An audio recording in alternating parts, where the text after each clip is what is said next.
தாராளமாக ஒரு இன்றைக்கு ஒரு பிரச்சனையாக ஏன் தோன்றின்னு பாத்தீங்கன்னா, டி.கே. சிவகுமார் அதாவது கர்நாடகத்தினுடைய முதல்வர் வந்து 3 முறை இதுக்குள்ளால பேசியிருக்கிறார். அவர் முதல்வர் ஆறதுக்கு சற்று முன்பே, அதன் பிறகு வந்து முதல்வர் ஆன பிறகு 2 முறை இது பேசியிருக்கிறார். அவர் ஒரு காங்கிரஸை சார்ந்த ஒரு நபர் என்பது நாம் அனைவரும் அறிவோம். இப்போ சமீபத்தில் வந்து நம்மளுடைய முதல்வர் விஜய் அவர்கள் சென்று ராகுல் காந்தியை சந்தித்திருக்கிறார், சோனியா அம்மையாரை சந்தித்திருக்கிறார். அதே மாதிரி பாக்கி இருக்கின்ற காங்கிரஸ் தலைவர்களை சந்தித்திருக்கிறார். இன்னொரு விஷயம் என்னவென்றால், நேற்றைய தினம்தான் தமிழ்நாட்டினுடைய காங்கிரஸை சார்ந்த எம்பி அவர்கள், அதாவது தாவேகா கொடுத்த சீட்டில் ஜெயித்து வந்த எம்பி அவர்கள் பிரவீன் சக்கரவர்த்தி நேற்றைய தினம் வந்து டி.கே. சிவகுமாரை சந்தித்திருக்கிறார். கர்நாடக முதல்வரை வந்து பெங்களூரில் சந்தித்திருக்கிறார். அப்ப இவ்வளவு விஷயங்கள் இருக்கும்போது தாராளமாக விஜய் வந்து இதுல வந்து இன்னும் ஒரு கடுமையான ஒரு ஸ்டாண்ட் எடுக்கலாம் என்று நான் கருதுகிறேன். இது மத்திய அரசாங்கத்தோட பேசிக்க வேண்டிய ஒரு அரசியல் கிடையாது. ஏனென்றால் இது வந்து அங்கே போனால் அவர்கள் அதை அரசியலாக்கத்தான் செய்வார்களே தவிர அது ஒரு தீர்வு நிச்சயமாக இப்போ இருக்கின்ற மத்திய அரசாங்கம் வந்து நிச்சயமாக செய்யாது. ஏனென்றால் இது காங்கிரஸை சார்ந்த விஷயம். காங்கிரஸ் என்பது வந்து தாவேகாவினுடைய கூட்டணியில் இருக்கிற கட்சி. அப்ப இது வந்து எவ்வளவோ சுமூகமாக மிக எளிதாக ஹேண்டில் பண்ணக்கூடிய விஷயம் வந்து அன்னெசரியா காம்ப்ளிகேட் பண்ணியிருக்காங்க. இதுல இருந்து அரசியல் ஆதாயம் தேடத்தான் விஜயம் பார்க்கிறார் என்றதான் என்னுடைய கருத்து. சார், மேகதாது அணை கட்டுவதற்கு அது கட்டுறதுனால கர்நாடகா விட தமிழ்நாட்டிற்கு தான் அதிக பயன் அப்படின்றத டி.கே. சிவகுமார் சொல்லியிருக்காரு. அது மட்டும் இல்லாமல் விஜயுடன் பேச்சுவார்த்தை நடத்த நான் தயாராக இருக்கிறேன் அப்படின்றத சொல்லியிருக்காங்க. விஜய் அவரோட பேச்சுவார்த்தை மேற்கொள்வாரா? அது மட்டும் இல்லாமல் தனி நடுவர் மன்றம் அமைக்க கோரிக்கை ஏற்கப்பட்டிருக்கிறது. இதெல்லாம் எப்படி பார்க்கலாம் சார்? இல்ல, இதுதான் நான் குறிப்பிட்டு சொன்னேன். அதாவது விஜயும் இதை அரசியலாக்க பார்க்கிறார். அதனாலதான் இந்த மாதிரி ஒரு ரெசல்யூஷன் வந்து அசம்பிளியில கொண்டு வர வேண்டிய ஒரு கட்டாயத்துக்கு வந்து அவர் தள்ளப்படுகிறார். ஏனென்றால் இது வந்து இப்போ மத்திய அரசாங்கத்துக்கு அனுப்பி இப்ப நாம இதெல்லாம் அதை பத்தி பேசிட்டு நாமெல்லாம் கர்நாடகத்துக்கு எதிராக பேசிக் கொண்டிருக்கிறோம். ஆனால் நமக்கு தெரிஞ்ச விஷயம் என்னவென்றால், இங்க இருக்கின்ற காங்கிரஸ் அரசாங்கம் வந்து தாவேகாவுக்கு ஆதரவு கொடுத்து கொண்டிருக்கிறது. தாவேகாவினுடைய ஆதரவில் வந்து இன்னைக்கு ஒரு எம்பி வந்து காங்கிரஸுக்கு கிஃப்ட் பண்ணி இருக்கிறது. இன்னைக்கு நம்ம பார்த்து கொண்டிருக்கோம், ஜார்க்கண்ட்ல என்ன நடந்தது, என்ன அவலம் நடந்ததுன்னு பார்த்து கொண்டிருக்கோம். காங்கிரசினுடைய எம்பி வந்து தோல்வி அடைந்திருக்கிறார். அங்கே அந்த ஒரு இடத்துல வந்து ஒரு எம்பியை வந்து கிஃப்ட் பண்ணியிருக்காங்க.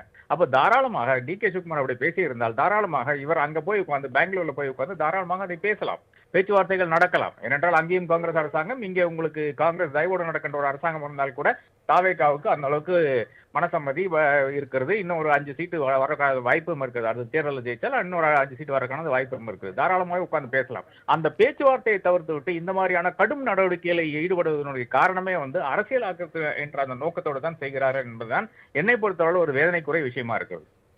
சார், இந்த தீர்மானத்திற்கு தமிழ்நாடு காங்கிரஸ் வந்து ஆதரவு அளிச்சிருக்கிறது. அது மட்டும் இல்லாம ஒரு தலைபட்சமாக கர்நாடக காங்கிரஸ் நடந்து கொள்வதாகவும் ஒரு கருத்தை முன் வச்சிருக்காங்க. இதை எப்படி புரிஞ்சுக்கலாம் சார்?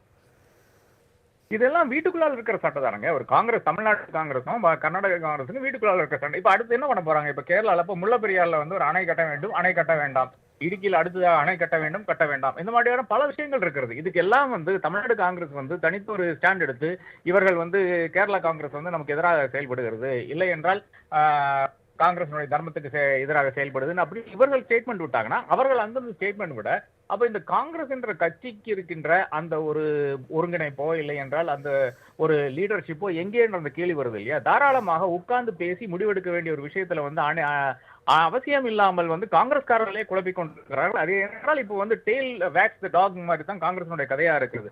செல்வ பெருந்தகை தலைவர் இருந்தால் கூட அவரால் வந்து கண்ட்ரோல் பண்ண முடியாத ஒரு கூட்டமாக இன்னைக்கு வந்து இங்க இருக்கின்ற காங்கிரஸ் இருக்கிறது. ஏனென்றால் அனைவரும் வந்து பிரவீன் சக்கரவர்த்தி உட்பட இருக்கிற நபர்கள் வந்து இன்னைக்கு அவர்கள் ஏனோ தானோ என்று தங்களுக்கு வாய்க்கு வந்த கருத்துக்களை வந்து பேசிக் கொண்டிருக்கிறார். இன்னைக்கு மட்டும் கிடையாது, மே 4ஆம் தேதி விட்டு அப்படித்தான் பேசுகிறேன்.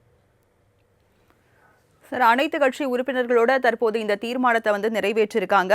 அடுத்த நகர்வு என்னவா இருக்குன்னு பார்க்கலாம் சார். ஒரு பக்கம் வந்து உதயநிதி அவர்கள் சொல்றாங்க, நாடாளுமன்ற குழுவினர் வந்து ஒரு குழுவா சென்று நம்முடைய ஒற்றுமையை வெளிப்படுத்துவோம் அப்படின்றத அவர் தரப்பு கோரிக்கையை வைக்கிறாரு. அடுத்த கட்ட நகர்வா எப்படி போகும் சார் இது? அடுத்த கட்ட நகர்வு என்றால் ஒரு அரசியல் ரீதியாக இந்த பிரச்சனையை அணுகும் போது அதுல தீர்வே வராது. நீங்க அடுத்ததாக என்ன செய்ய முடியும்னு பாத்தீங்கன்னா 2-3 ஆப்ஷன்ஸ் இருக்கு. ஒன்னு, அப்கோர்ஸ் நீங்க வந்து வாட்டர் ரிசோர்சஸ் மினிஸ்டரை பார்த்து, அதாவது மத்தியில் இருக்கின்ற வாட்டர் ரிசோர்சஸ் அமைச்சரை பார்த்து நீங்க வந்து ஒரு மனு கொடுக்கலாம். அது வந்து அதிகாரிகள் கொடுக்கலாம், இல்லை என்றால் உதயநிதி குறிப்பிட்ட மாதிரி இந்த ஒரு எம்பிக்களுடைய குழு கொடுக்கலாம். அதை தாண்டி நீங்க வந்து சுப்ரீம் கோர்ட்ல போய் நிக்கலாம், மேகதாது அணை கட்டக்கூடாது என்று மறுபடியும் ஒரு மனுவை வந்து போடலாம். அப்புறம் வந்து பல கியூரேட்டிவ் பெட்டிஷன்ஸ் போடலாம். நீங்க இது வந்து நீங்க இந்த கதையை வளர்த்துக்கொண்டே போகலாம். இதுல அரசியல் வந்து சூப்பரா பண்ணிக்கொண்டே இருக்கலாம். ஆனா இந்த மேட்டருக்கு தீர்வு வராது.